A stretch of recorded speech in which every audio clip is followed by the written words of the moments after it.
Good afternoon to everyone. So today I am going to discuss about the architecture of 8085 microprocessor. So this is the architecture of 8085 microprocessor. So it consists of register selection, instruction register, instruction decoder and machine language, then arithmetic and logic units, flag, flip-flops, temporal register, accumulator, then timing and control circuit. So it consists of a status signal, DMA, reset, clock generation, then we have a serial IO control.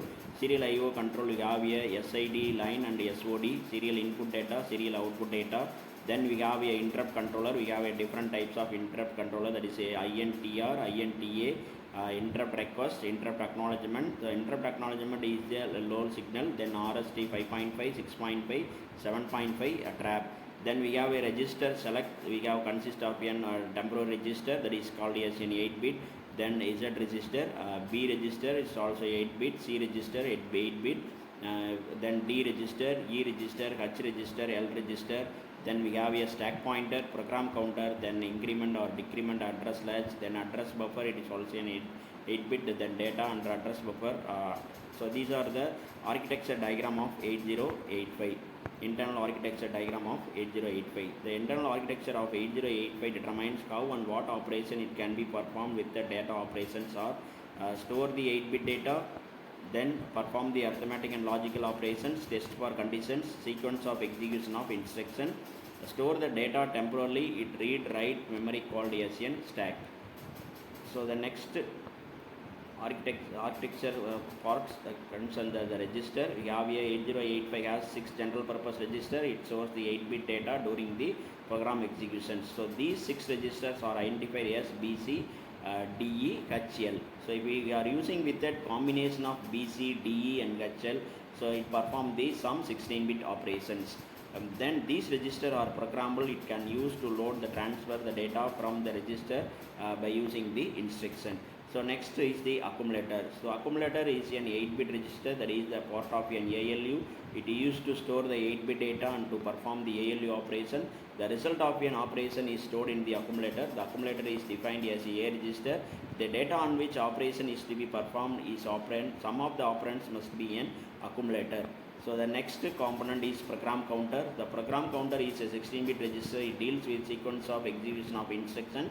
So this register is a memory pointer. So the memory location, you have the 16-bit address. The microprocessor use this register to sequence the execution of the instruction. The function of the program counter is to point the memory address from which the next byte to be fetched. So then next component is the stack pointer. The stack pointer is also a 16-bit register. It is used as a memory pointer. It points to a memory locations in read-write memory. So also it's called as a stack. The beginning of the stack is defined by loading the 16-bit address in the stack pointer. Then this unit synchronizes all the microprocessor operations with the clock and generates the control signal for necessary communication between the microprocessor and the peripheral devices. The control signal are similar to synchronization pulse is an oscilloscope. The read RD, it represents the read active low signal, and WR represents the write signal or synchronization pulse indicating the availability of the data on the data bus. So these are the timing and control units components. So next one is the instruction register and decoder. The instruction register and decoder are part of the ALU. When an instruction is fetched from a memory, it is loaded into an instruction register. The decoder decodes the instruction and establishes the sequence of the events to be followed. The instruction register is not programmable and cannot be accessed by any instruction.